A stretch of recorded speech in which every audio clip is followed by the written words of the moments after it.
Alright guys, we are back. कैसे हैं आप सब लोग? मैं बहुत अच्छा हूँ और मैं बता दूं कि I think आप लोग भी बहुत अच्छे होंगे. आपकी जिंदगी बहुत खूबसूरत चल रही होगी. Alright guys, we are back with the lecture. We are back with lecture number 4 of chapter number 1. Are you there with me? Yes sir, we are there with you. अब तक अपन ने क्या पढ़ा था? फटाफट से बताइए. अरे एक सर, एक चीज तो भूल गया. Wish you all a good more earning. Wish you all a good more earning. All right guys, thank you so much. Wish you all a great morning. Let's start. शुरुआत करते हैं. आ जाओ. अपन ने अभी तक क्या पढ़ा था? लास्ट लेक्चर में अपन ने पढ़ा था बहुत अच्छी तरीके से व्हाट वाज स्यूज कनाल. मैंने आपको मैप्स पे बताया था, गूगल मैप्स के अंदर, और स्यूज कनाल की वजह से कितना ट्रेड आसान हो गया था. हम लोगों ने देखा था कैसे ट्रेड आसान हुआ था. रिड्यूस कॉस्ट, मतलब कॉस्ट कम हो गई थी ट्रांसपोर्टेशन की. आप एक मैप देखिए, ये मैप देखिए, आपको मैप में अगर दिख रहा होगा तो पहले यहां से आना पड़ता था, अभी यहां से आना पड़ता है. तो कितना आसान हो चुका है. Yes sir, no sir, yes sir, ठीक है ना. चलिए, सो डायरेक्ट ट्रेड रूट और स्ट्रेटेजिक इंपॉर्टेंस हो गया. अब जो आज अपन पढ़ने वाले हैं वो है डेमोग्राफिक कंडीशन. आइए शुरुआत करते हैं चैप्टर की. चलो लेक्चर की आज की शुरुआत करते हैं. Demographic condition. Demographic conditions during the British rule exhibited all the features of stagnant and backward Indian economy. Stagnant का मतलब लिखो, stagnant का मतलब एक जगह पे लिखो रुक जाना. stagnant का मतलब लिखो रुक जाना, एक जगह पे रुक जाना, थम जाना, और मतलब आगे नहीं बढ़ना. So first official census. Census का मतलब होता है जनगणना. जनगणना क्या होता है? सेंसस का मतलब जनगणना, जो अभी चल रही है. एट करंट मोमेंट जनगणना चल रही है. आपके घर पर भी चल रही होगी, आप लोग उसको देख सकते हो, ठीक है ना. चलो, so the first official census, that is the first official census was conducted in the year 1881. कब हुआ था? 1881. कब हुआ था बच्चों? 1881 में हुआ था the first जनगणना. Okay, through suffering from certain limitations, the census revealed unevenness in India's population growth. From 1881 onwards, census operations were carried out after every 10 years. मतलब हर 10 साल के बाद में census होने लग गया. Every 10 years the census is counted. ठीक है ना. चलो, so 1921, year of great divide. Before 1921, India was in the first stage of demographic transition. The second stage of transition began after 1921. So the year 1921 is described as a year of great divide, क्योंकि यहाँ पे transition break हुआ. यहाँ पे क्या हुआ? Transition break हुआ. अब अपन समझते कि यार why 1921 is called as the year of great divide. ध्यान देना बच्चा लोग. Before 1921, India was in the first stage of demographic transition with very birth with high birth and high death rate. क्या था first demographic transition? ध्यान दीजिएगा बच्चों. First demographic transition was, let's say this is first stage, high birth rate, and high death rate. High birth rate and high death rate is the first stage of demographic transition.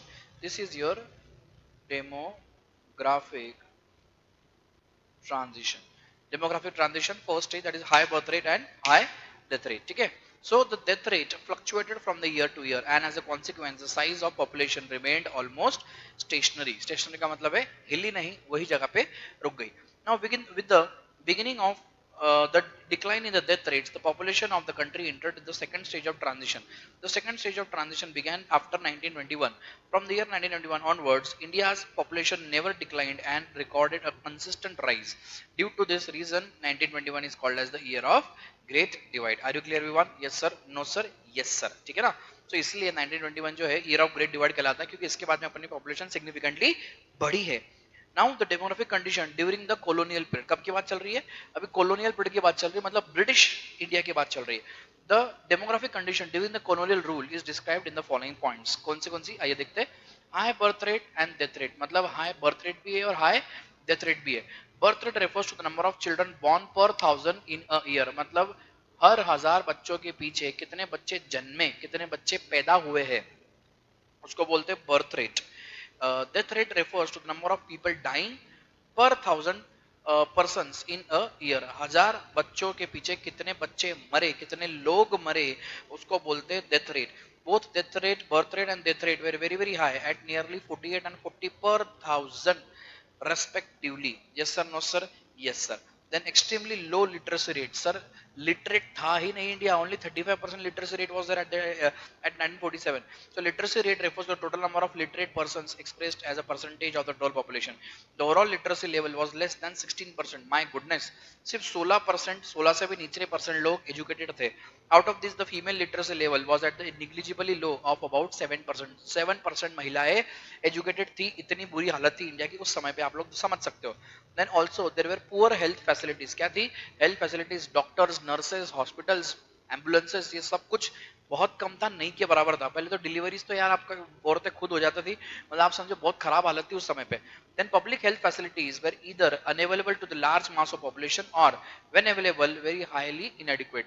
As a result water and airborne diseases were widespread and took a huge toll on life. Then it was high infant mortality rate. सबसे पहले समझो कि infant क्या होता है. infant मतलब नवजात शिशु. नवजात शिशु. नवजात शिशु मतलब अभी अभी पैदा हुआ, मतलब अभी करंट करंट में पैदा हुआ उस बच्चे को बोलते हैं नवजात शिशु. Infant mortality rate refers to the number of infants dying before reaching 1 year of age per 1000 lives birth in a year. The infant mortality का रेट मतलब होता है डेथ रेट.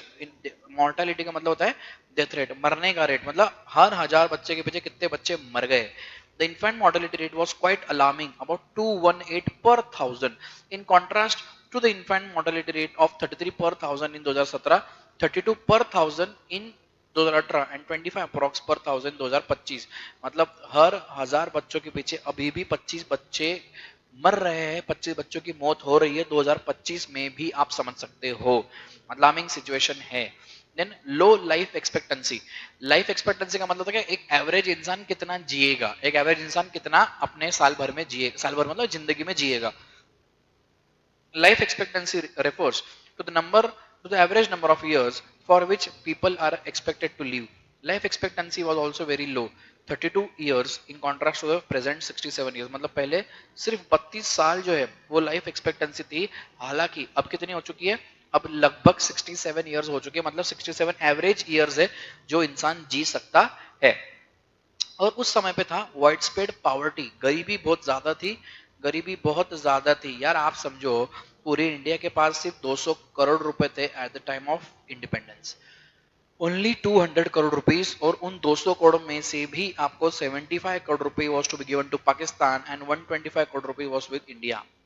मतलब समझो यहाँ से अपन ने शुरुआत करी है, तब से अपन ने शुरुआत करी, कितना कम पैसा था हमारे पास. Widespread poverty was there, so there was no reliable data and about the extent of poverty, but there is no doubt that extensive poverty prevailed in India during the colonial period. The overall standard of living of common people in India was very low and there was widespread poverty in the country. Now let's say conclusion. It can be concluded that British rule was the main reason to worsen the profile of India's population. Demographic condition under during rule. इसको आप लोग conclusion भी मान सकते हो, इसको आप एक concluding chart भी मान सकते हो, ठीक है ना, ध्यान देना. Now colonial rule had a very severe negative impact on the demographic condition of the society, affecting the health, education and overall well-being of people. क्या था उसके अंदर? High birth rate and death rate, फिर extremely low literacy rate, poor health facilities, high infant mortality rate, low life expectancy and widespread poverty. ये सारी दिक्कतें colonial rule के अंदर थी. colonial rule का मतलब होता है ब्रिटिश राज. ब्रिटिश राज, इसको बोलते colonial rule. Everybody is clear?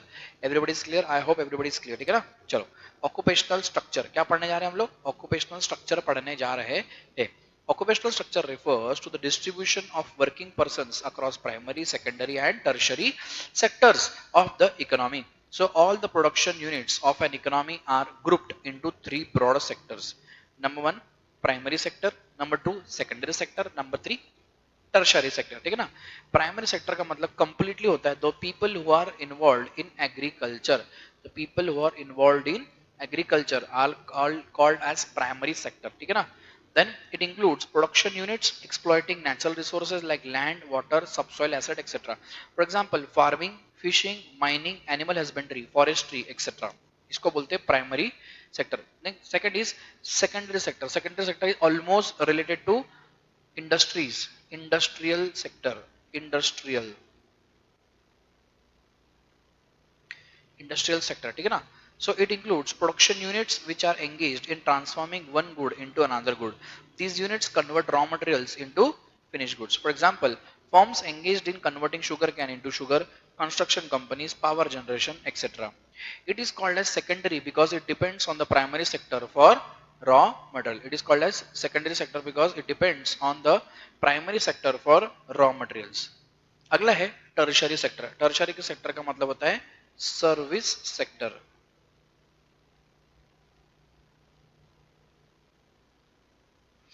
Tertiary sector का मतलब क्या होता है? Service sector. Yes sir. चलो. It includes production units engaged in providing services. For example transport, education, finance, government administration, etcetera. This sector finds third place because its growth is primarily dependent on primary and service sector. किसका? जो tertiary sector है इसका growth किसके ऊपर dependent है? Primary sector का और secondary sector का. आप एग्जांपल देता हूं मैं आपको, इधर देखना बच्चों. फॉर एग्जांपल मान लेते एक कंपनी है, कपड़े बनाने वाली कंपनी, कपड़े, ठीक है, टेक्सटाइल मिल है.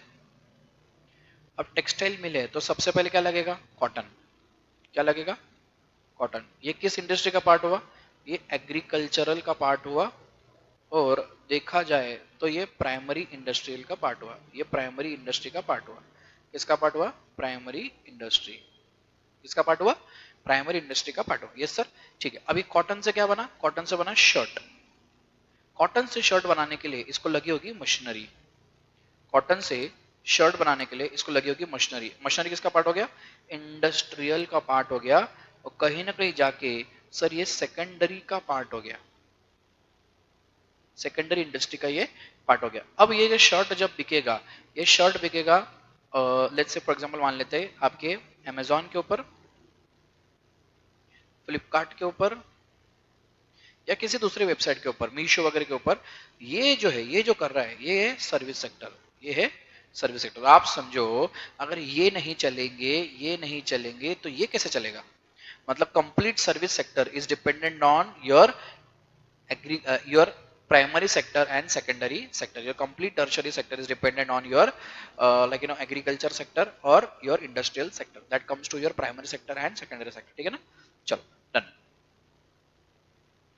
During the colonial period, the occupational structure of India showed a little sign of change. The state of occupational structure during the British rule can be summarized as number one, predominance of primary occupation. क्या था? Predominance of primary occupation. ध्यान दीजिएगा बच्चों.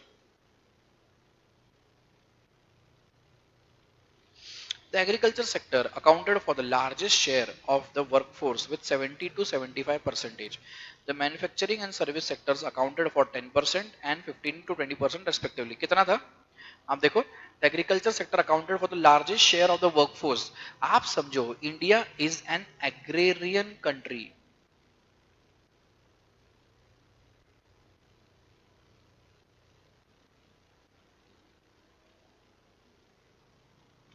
India is an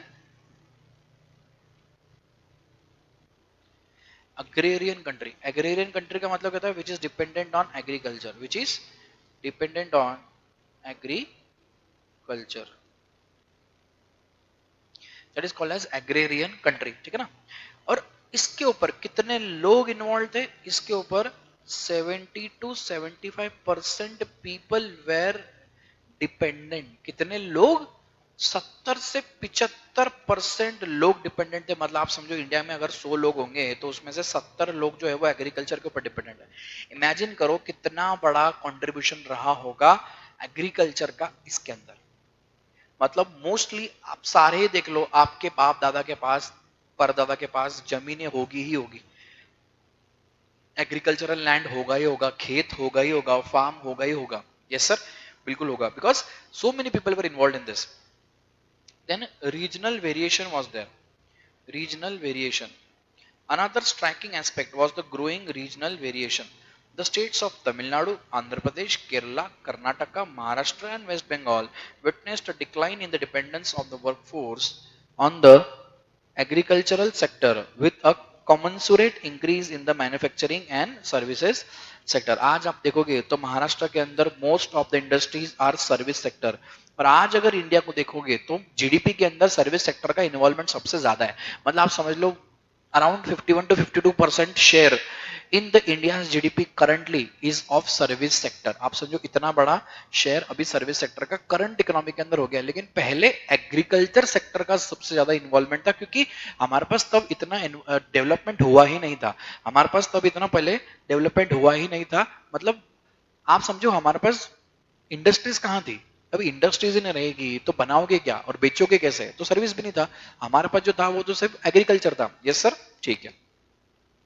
Then Madras Presidency until 1937 included most of the southern India, including all of the present-day Andhra Pradesh, almost all of the Tamil Nadu and parts of Kerala, Karnataka, Odisha and Telangana in the modern day. क्या बोलता है वो? Madras Presidency 1937 included most of the southern India, including all the present-day Andhra Pradesh, almost all of the Tamil Nadu and parts of Kerala, Karnataka, Odisha, Telangana in the modern day. However, during the same time, there had been an increase in the share of workforce in agriculture in the states such as Orissa, Rajasthan and Punjab. Highlight कर दो इसको। अब अपन जो पढ़ने जा रहे हैं वो है इंफ्रास्ट्रक्चर। क्या पढ़ने जा रहे हैं बच्चों? इंफ्रास्ट्रक्चर का मतलब एवरीथिंग रिलेटेड टू, जैसे कंस्ट्रक्शन हो गया, जैसे roads, dams, bridges, buildings, airport, stadiums, banks, insurance sector और हाउसिंग सेक्टर, ये सब कुछ इंफ्रास्ट्रक्चर के अंदर आता है। आपका टेलीकॉम सेक्टर भी इंफ्रास्ट्रक्चर के अंदर आता है, इलेक्ट्रिसिटी भी इंफ्रास्ट्रक्चर के अंदर आता है। Everything which serves better to the human mankind comes under service, infrastructure, ठीक है ना? So infrastructure refers to all such activities, services and facilities which are needed to provide different kinds of services in an economy. It includes infrastructure associated with the means of transport, communication, energy and banking, that is economic infrastructure, and infrastructure associated with facilities of health, education and housing, that is social infrastructure. The infrastructure facilities during British rule were very poor, of course. Some efforts were made to develop basic infrastructure like roads, railways, ports, water transport, post and telegraphs. But the main motive behind such infrastructural development was to serve various colonial interests. क्यों? आप देखो, India से goods, raw material जो transport होता था Britain, वो ships का network बनाया, रेलवे का नेटवर्क बनाया, रोड का नेटवर्क बनाया। मतलब उनकी सहूलत के लिए, उनके सपोर्ट के लिए, उनको जो जो चीजें जरूरत थी, उन सब चीजों को बनाने के लिए जो जो चीजें जरूरत थी वो चीजें उन्होंने बनाई है। इंडिया के डेवलपमेंट के लिए कुछ नहीं बनाया, ठीक है ना? So the state of infrastructure was inherited from the British rule is discussed below. चलो सबसे पहले रोड्स की बात करेंगे, ठीक है? ध्यान दीजिएगा बच्चों। The colonial administration could not accomplish much on the construction of roads due to scarcity of funds. पैसा नहीं होने की वजह से, सरासर झूठ है ये, पैसा उनके पास बहुत था क्योंकि अपना ही लूट के लेके गए थे। So the roads that were built primarily served the interest of mobilizing the army and shifting the raw materials. There has always remained an acute shortage of all the weather roads to reach out to rural areas during the rainy season. As a result, people living in these areas suffered badly during the natural calamities and the famines. आपकी बात सही बात है ना यार, आपके पास अगर roads नहीं रहेंगे अच्छे, अगर पक्के रोड्स नहीं रहेंगे तो बारिश के टाइम पे सर बहुत खराब हो जाते हैं रोड्स, तो तकलीफ बहुत ज्यादा होती है। Yes sir. दूसरा वो रेलवेज, एक अच्छी चीज जो अंग्रेज करके गए वो अपने लिए कि अपने को रेलवेज देके गए। क्या देके गए? अपने को रेलवेज देके गए। रेलवेज अपना आविष्कार नहीं है, रेलवेज ये अंग्रेजों का ही आविष्कार है। So the most important contribution of the British rule was to introduce railways in India in 1850. 1850 के अंदर उन्होंने रेलवेज बनाई, रेलवे ट्रैक डाली, और उन्होंने क्या किया, कोयले से, आपने गदर पिक्चर देखी होगी, गदर पिक्चर के अंदर बता रहे कोयले डालता है, कोयले से एनर्जी बनाता है, तो वो सब चीजें उन्होंने करी। So the railways affected the structure of the Indian economy in two important ways. Number one, आप देखो, railways enabled people to undertake long distance travel. It broke geographical and cultural barriers and promoted national integration. This was the first passenger train ran from Bombay to Thane, a distance of 34 km on 16th of April 1853. आप समझो 1850 के अंदर railway का inauguration हुआ था और 1853 में पहली रेलवे चली थी। कहां से कहां तक? From Bombay to Thane. From Bombay to Thane was the first railway which ran from Bombay to Thane in the year 1853, 16th of April 1853, first passenger train. Yes sir. चलो, so it enhanced the commercialization of Indian agriculture. Commercialization मतलब उसको क्या किया, sales उसका बढ़ाया, उसको बिकने लायक बनाया, उसका सेल्स बढ़ाया, उसको बिकने लायक बनाया, which adversely affected the comparative self-sufficiency of the village economies in India. Railways also promoted foreign trade, but they benefited the Britishers more than the Indians. Britishers आए थे इंडिया को लूटने के लिए, तो हर वो चीज कर रहे थे जो उनके हित में थी, हर वो चीज कर रहे थे जो उनके बेनिफिट में थी. Yes sir. Then the construction of railways led to huge economic losses to the Indian economy. The construction of railways led to huge economic losses to the Indian economy. Then air and water transport. The British government took measures to develop water and air transport. However, the development was far from satisfactory. यह सब book में ऐसा क्यों लिखा गया है? क्योंकि वो जब गए तब इतना कुछ हमारा देश आगे नहीं बढ़ गया था. 200 साल के अंदर हम उन्होंने हमको सिर्फ नोचा है. और क्या किया उन्होंने? सब चीजें हमारी यहाँ से लेके गए कि उनका ब्रिटेन उन्होंने अच्छा कर लिया, उनका ब्रिटेन उन्होंने अच्छा कर लिया. आप समझो ना बच्चों, वो लोग दिक्कत में थे ही नहीं. आज वो लोग डेवलप्ड नेशन है. वो लोग डेवलप्ड नेशन क्यों है? क्योंकि सर 200 साल अगर किसी कंट्री को आप लोग गुलाम रखो, आप सारी की सारी चीजें वहां से लेके चले जाओ, वहां की संस्कृति लेके चले जाओ. अपना education system, the entire education system has been adopted from the British culture. आज जो आप लोग पढ़ते हो, ये सूट आप लोग पहनते हो, ये सब चीजें जो है ये सारा ब्रिटिश कल्चर है. अपना कैलेंडर ब्रिटिश है यार, आप समझो. मतलब entire culture has been a British culture, western culture. हमारा कल्चर नहीं है. तो इतना डीपली रूटेड, अपनी पूरी की पूरी संस्कृति ही बदल दी 200 साल के अंदर. समझ रहे हो? तो इतना बड़ा परिणाम हमारी इकोनॉमी के ऊपर हुआ था. और कोई बोलता है ना कि उन्होंने हमारे कंट्री के लिए ये किया वो किया. अरे भाई साहब, वो उनके बेनिफिट के लिए किया, हमारे बेनिफिट के लिए नहीं किया. जब वो यहाँ से गए थे तो सब कुछ लूट पाट के गए थे. और जब उन्होंने यहाँ से अपना बोरिया बिस्तर बांधा तो वो लोग स्ट्रगल कर रहे थे वर्ल्ड वॉर 2 के अंदर. वर्ल्ड वॉर 2 के अंदर जो इंडियन सोल्जर्स उनके लिए लड़ते थे, उन्होंने क्या किया था? उन्होंने रिवोल्ट कर दिया था. वो लोग बागी बन गए थे, तो वो लोग हारने पे आ गए थे. तो बहुत सारा पैसा बर्बाद करने के बाद में यूके बोला कि हमसे अब इंडिया संभलने नहीं वाला है, तो अब हम लोग यहाँ से बोरिया बिस्तर बांध के जाएंगे. 1945 में उन्होंने ये डिसीजन ले लिया था और बाय 1947 उन्होंने अपना बोरिया बिस्तर बांध लिया था और वो यहाँ से चले जा चुके थे. I hope everybody is clear. और हाँ, एक और चीज आपको बतानी है कि भाई 1947 में ब्रिटिशर भले चले गए थे, लेकिन वॉइसरॉय जो थे, last viceroy of India Mountbatten, viceroy of India Mountbatten was the first governor of this country. He was the first governor of this country, Lord Mountbatten.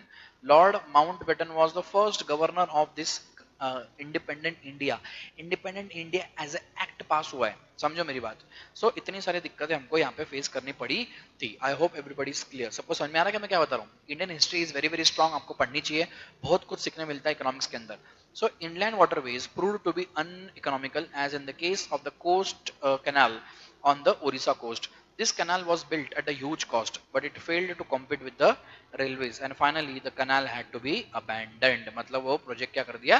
Cancel कर दिया. आई होप सब लोग इनको जानते होंगे. सब लोग इनको जानते हैं क्या? किसी ने देखा है इनको? कभी फोटो वगैरह में देखा है क्या? He is JRD Tata, Jamshedji Dorabji Tata, the pioneer of Indian aviation in the year 1932. Sir Indian airlines या Air India, mister Jamshedji Tata, Jamshedji Dorabji Tata. Tata family ने जितना हिंदुस्तान के लिए किया है, आज तक किसी फैमिली ने उतना हिंदुस्तान के लिए किया नहीं है. अभी एक रिसेंट एक सीरीज आई है जिसका नाम है टाइटन. आप लोग वो सीरीज अगर देखोगे तो आपको समझेगा कि what is the contribution of Tata to India. So they have done so much for this country. सब लोग रतन टाटा के बारे में तो जानते ही, everybody knows about Ratan Tata. He so he is the family from Tatas. So ये सब चीजें जो है बहुत कुछ किया है टाटा फैमिली ने इंडिया के लिए. This was the India's first postal stamp was released in 1852 in the circular shape. आप देख सकते हो, this was the first postal stamp. दिख रहा है क्या सबको? सबको दिख रहा है क्या? आई होप सबको दिख रहा होगा. This is the first postal stamp. Red colour का ऐसा ठप्पा मारा जाता था 1852 के अंदर. देखो ईयर दिख रहा है 1852. दिख रहा है सबको? Yes sir. अगला है कम्युनिकेशन. फोन, बात करना, मीन्स ऑफ कम्युनिकेशन. आज तो बहुत सारे कम्युनिकेशन के पार्ट्स हो चुके हैं. ईमेल आ चुका है, व्हाट्सएप आ चुका है, टेलीग्राम आ चुका है, इंस्टाग्राम आ चुका है, फेसबुक पे कर सकते हो, दुनिया भर की चीजें है, isn't it? So post and telegraphs were the most important means of communication. आप देख सकते हो, ये देखो, ये the first postal stamp. The introduction of the expensive system of electric telegraph in India served the purpose of maintaining law and order. The postal services, despite serving a useful public purpose, remained all through inadequate. Inadequate का मतलब लिख सकते हो आप लोग insufficient. इनएडिक्वेट का आप लोग मतलब लिखो इनसफिशिएंट, लिखा सब लोगों ने? ठीक है।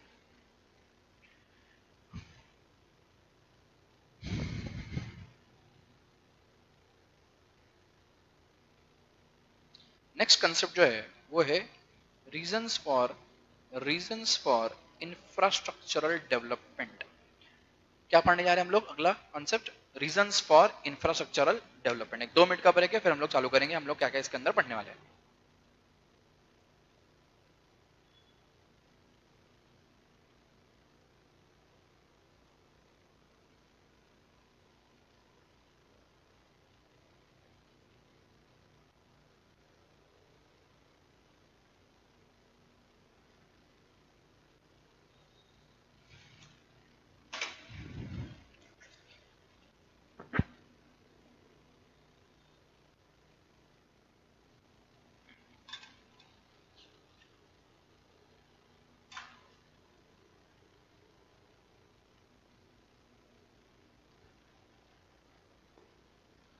चले चलो स्टार्ट बच्चा लोग, शुरू कर दे। Just a minute, we can start.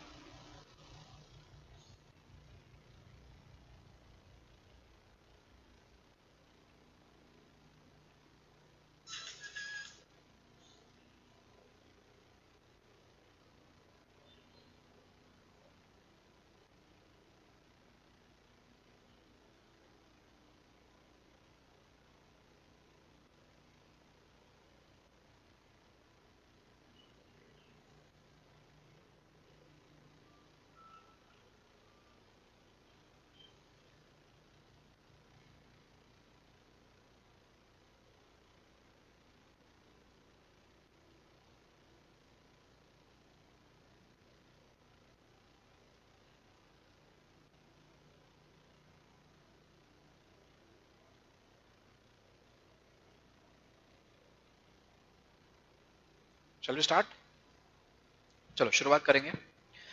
The basic objective of British government to develop infrastructure was not to provide basic amenities to the people but to serve its own colonial interests। आपको मैं वापस बता देता हूँ कि ये उन्होंने उनकी सहूलियत के लिए किया था, अपने लिए नहीं किया था। ये उन्होंने उनके इंटरेस्ट के लिए किया था, उनके बेनिफिट के लिए किया था, अपने लिए कुछ नहीं किया था। उनको क्या लेना देना है? उनको पता था कि एक ना एक दिन हमको यहाँ से जाना है, हमारा कंट्री है ही नहीं, यहाँ से सिर्फ लूटो पाटो और निकलो यहाँ से। सो Number one, roads. The roads were built to mobilize the army within India and for drawing out raw materials from the countryside to the nearest railway station or port and send them to England और other lucrative foreign destinations. क्यों बनाए गए थे road? ताकि army को एक जगह से दूसरी जगह पे ले जाया जाए, इसलिए उन्होंने रोड्स बनाए थे। रेलवेज क्यों बनाई थी भाई साहब? Railways were developed by the Britishers mainly for 3 reasons. क्यों? To have effective control and administration over the vast Indian territory, to earn profits through foreign trade by linking Indian railways to the major ports and to make profitable investment of British funds in India। इसलिए railways बनाई गई थी to transport from one place to another। Electric telegraph, that was means of communication, that was the means of communication। क्यों बनाए गए थे? समझा मेरी बात? The system of electric telegraph was introduced at a high cost to serve the purpose of maintaining law and order। चलो conclude करते हैं। By the time India won its independence in 1947, the impact of 200 साल of British colonial rule was already showing on the all aspects of Indian economy। Following points are the clear proofs of Indian economic underdevelopment during the British period। आप समझो, अभी जो अपन चीजें touch करने वाले हैं, पढ़ने वाले हैं, वो है कि भाई एग्जैक्टली क्या क्या दिक्कतें हुई थी, या फिर एग्जैक्टली उन्होंने क्या क्या हमारा बेड़ा गर्क कर रखा था, एग्जैक्टली क्या क्या उन्होंने हमारे बैंड बजा के रखी थी, वो सब इसमें पढ़ने वाले। The constant per capita income over long period. Per capita income बढ़ा ही नहीं। पर कैपिटा इनकम का मतलब क्या होता है? Per person income. Per person income क्या है? Per person income. Per person income का मतलब होता है एवरेज इनकम। क्या होता है? Average income. Per person income का मतलब होता है एवरेज इनकम। मतलब एवरेज इनकम बढ़ी नहीं, एकदम स्टैग्नेंट रही, एकदम कांस्टेंट रही। Then increasing dependence of population on agriculture, बहुत सारा जो पॉपुलेशन था वो इंडस्ट्रियल स्ट्रक्चर नहीं होने की वजह से और सर्विस सेक्टर नहीं होने की वजह से किसके ऊपर डिपेंडेंट हो गया, एग्रीकल्चर के ऊपर डिपेंडेंट हो गया। फिर जमींदारी सिस्टम, यहाँ से क्या है, टैक्स कलेक्शन चालू हो गया, या फिर किसी भी गरीब इंसान को अगर लोन चाहिए, किसी भी गरीब को अगर लोन चाहिए तो बहुत ज्यादा हेवी टैरिफ देना पड़ता था, हेवी टैक्स देना पड़ता था, हेवी रेट देना पड़ता था, इंटरेस्ट रेट का, ब्याज का, ये चालू हो गया तुम्हारा जमींदारी सिस्टम। फिर traditional methods of cultivation, high frequency of famines, famines ये सब डिसीजेज है, बहुत सारे डिसीज होने लग गए, हमारे बहुत सारे लोग मरने लग गए। सबको पता है कि हमारी जो लिटरेसी रेट था वो सिर्फ 35% था उस समय पे। Then destruction of Indian handicrafts and inadequate industrialization. Zero industries, zero service sector, only agriculture was there and so much of the population was only dependent on agriculture. Just imagine. तो ये सब जो बना है ना, एम्स, फिर आपका IIT, IIM, ये सब जो बने हैं ये सब इंडिपेंडेंस के बाद बने। So the hostile policy of British government led to the complete ruin of Indian economy. मतलब पूरी तरीके से क्या कर दिया था, पूरी तरीके से ब्रिटिश गवर्नमेंट ने बैंड बजा के रख दी थी हमारे इंडियन इकोनॉमी की। Are you clear everyone? Are you clear everyone? Yes, I hope you are pretty clear. Alright guys, so this was the thing, बस अपना छोटा सा पार्ट बचा है, दैट इज ब्रिटिश रूल, कैसे उन्होंने एक्सप्लॉइट किया इंडिया को, और positive contributions of British rule अपन देख सकते हैं कि भाई ब्रिटिशर्स आए थे तो उनकी वजह से पॉजिटिव कॉन्ट्रीब्यूशंस क्या हुए थे, अपन वो देख सकते हैं। ठीक है, ये लास्ट लेक्चर में अपन कंप्लीट कर लेंगे and I guess we will complete the chapter, we will complete the first chapter. आज क्या पढ़ा अपन ने बच्चों, फटाफट से बताओ, आज क्या पढ़ा अपन ने, जल्दी जल्दी बताओ। आज अपन ने पढ़ा डेमोग्राफी। क्या पढ़ा अपन ने? We started with the demographic condition during the British rule, ठीक है ना। देन डेमोग्राफिक कंडीशन में क्या क्या हुआ था, हाई बर्थ रेट वगैरह वो सब पढ़ा, ऑक्यूपेशनल स्ट्रक्चर पढ़ा, देन रीजनल वेरिएशंस, इंफ्रास्ट्रक्चर के बारे में पढ़ा, एंड देन रोड्स कैसे थे, रेलवेज कैसे थे, वो सब पढ़ा।